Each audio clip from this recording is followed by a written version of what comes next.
Can you fly this plane and land it? Surely you can't be serious. I am serious. And don't call me Shirley.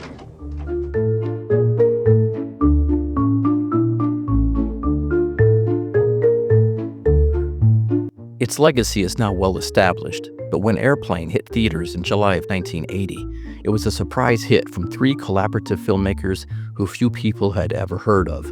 It made back its $3.5 million budget in the first week of release, and, pardon the pun, took off from there. By the end of its run, it had made more than $80 million in North America and another $50 million overseas. It's a film that rewards multiple viewings because the jokes come rushing one after the other, and people went back to the theater in the inchoate period of movie rentals to see it 2 or 3 times on the big screen to catch everything. The knee-jerk reaction is to look at it as a parody of 1970s disaster movies, particularly the 1970 film Airport and its 3 sequels, all released in the decade. It certainly pokes fun at the first of the sequels, Airport 1975, the plot of which features a disabled flight crew and a sick girl on board in need of a life-saving operation. But one can argue that Airport 1975 took its most significant plot element from the same film that provides the narrative foundation for Airplane, the 1957 drama 0 Hour. In fact, the trio responsible for writing and directing Airplane, David and Jerry Zucker and Jim Abrams, are very upfront in saying that they flat took the 0 Hour characters and plot because they had never written a film script, and it seemed like a compelling, sound narrative that they could work with. They even took the exclamation point at the end of the title. Then they paid about $2,500 for the rights to protect themselves from a lawsuit, and it came about as a complete accident. We would watch late night movies. This was in the mid 70s for our Kentucky Fried Theater show. We would leave on our old reel-to-reel videotape deck overnight and record the old movies. One morning we cleared off the machine and it was 0 Hour. We said, this movie is awesome. We thought, why don't we make a movie out of this? And I thought, why don't we recast the movie with straight actors? So how does a melodramatic film from the 1950s become one of the funniest comedies of all time? The Zuckers and Abrams, a team known by the acronym ZAZ, simply relied on the single most important element of comedy, exaggeration. The great George Carlin, arguably the greatest of all stand-up comedians, noted in his 1990 special, Doing It Again, that anything can be funny if you keep that in mind. I believe you can joke about anything. It all depends on how you construct the joke, what the exaggeration is. Because every joke needs one exaggeration. Every joke needs one thing to be way out of proportion. So Zaz took the narrative and first made some minor tweaks to better fit their comedic vision. Ted Stryker, and the name of the lead character is the same in both movies, is married in 0 Hour, and his wife is ready to leave him and take their son because he can't maintain a job and he is distant due to unresolved trauma stemming from an air raid gone wrong in World War II. Zaz makes Ted single, and he's trying to keep his girlfriend flight attendant Elaine, who is leaving him because he can't get past the war. Of course, Robert Hayes is much too young to have served in World War II, but Zaz anachronistically used stock footage flashbacks for comic effect. Their commitment to 0 Hour was so complete during pre-production that they wanted Airplane to be in black and white and set on a propeller passenger plane. The best they could get from the studio was a jet with propeller sound effects, which is actually funnier. Many of the scenes and even lines of dialogue from 0 Hour are done exactly the same in Airplane, except that they feature that element of exaggeration that moves the narrative from drama to comedy. The plot is fairly familiar. Those who eat fish aboard the plane, including the flight crew, become deathly ill, leaving Ted as the only person on the plane who can potentially fly it and land it. An old rival is the expert at the airport who talks him through the process.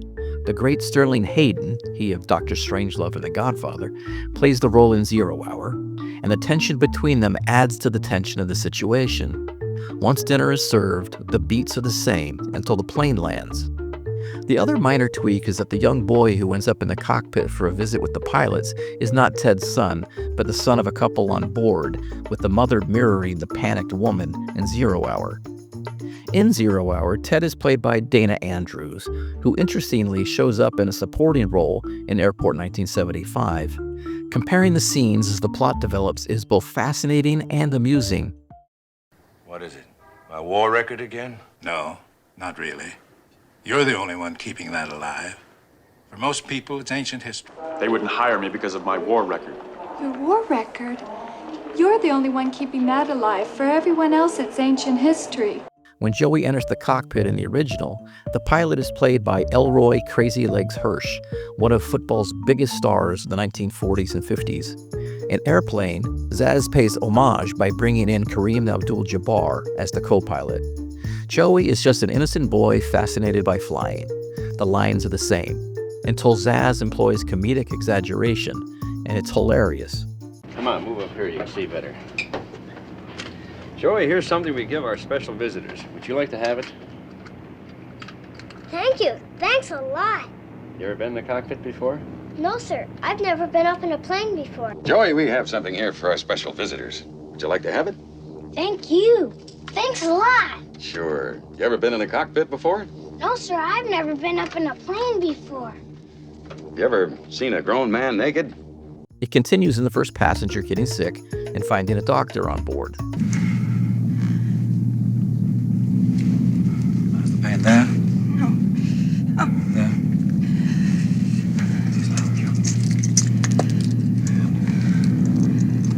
I'll be back in a minute.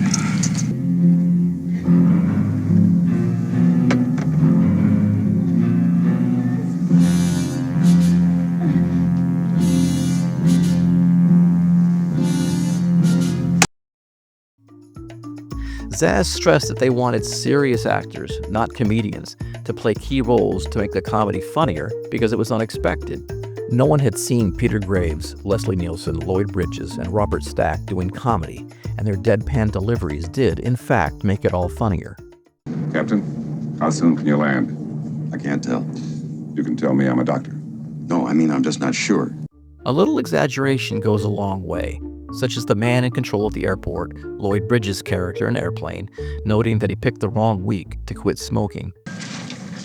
It's like I picked the wrong week to quit smoking. Except that in Airplane, the joke is exaggerated and extended throughout the movie, with Bridges noting he picked the wrong week to give up increasingly dangerous and funny habits. It's like I picked the wrong week to quit amphetamines. Ted reluctantly agrees to fly the plane, although nobody really believes in him, another thing that is exaggerated in Airplane. Stryker, you ever flown a multi-engine plane before? No, never. Shit. This is a goddamn waste of time. The scenes the rest of the way are well known, and it's fascinating to pair them with what's in Zero Hour.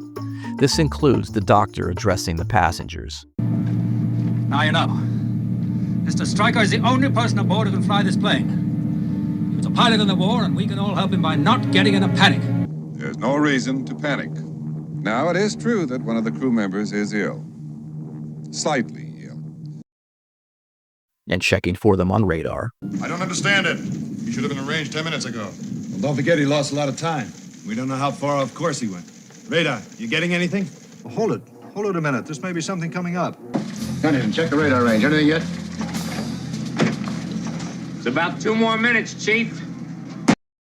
And the climax itself as they attempt to land while in crash position. All right, everybody get in crash position. All right, now everybody get in crash position.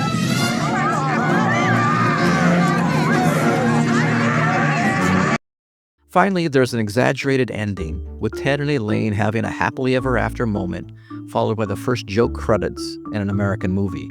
Monty Python did it 6 years earlier in The Holy Grail. The filmmakers' choices and their execution of them makes for an undisputed classic, and Airplane is viewed by filmgoers and critics alike as one of the funniest movies ever made. It was voted the second best comedy of all time in polls conducted by the British magazine Total Film and by the British broadcaster Channel 4 in 2000. In the United States, it was voted the 10th funniest comedy of all time by the American Film Institute, and it was selected for preservation by the Library of Congress's National Film Registry in 2010. Surely you can't be serious. I am serious. And don't call me Shirley.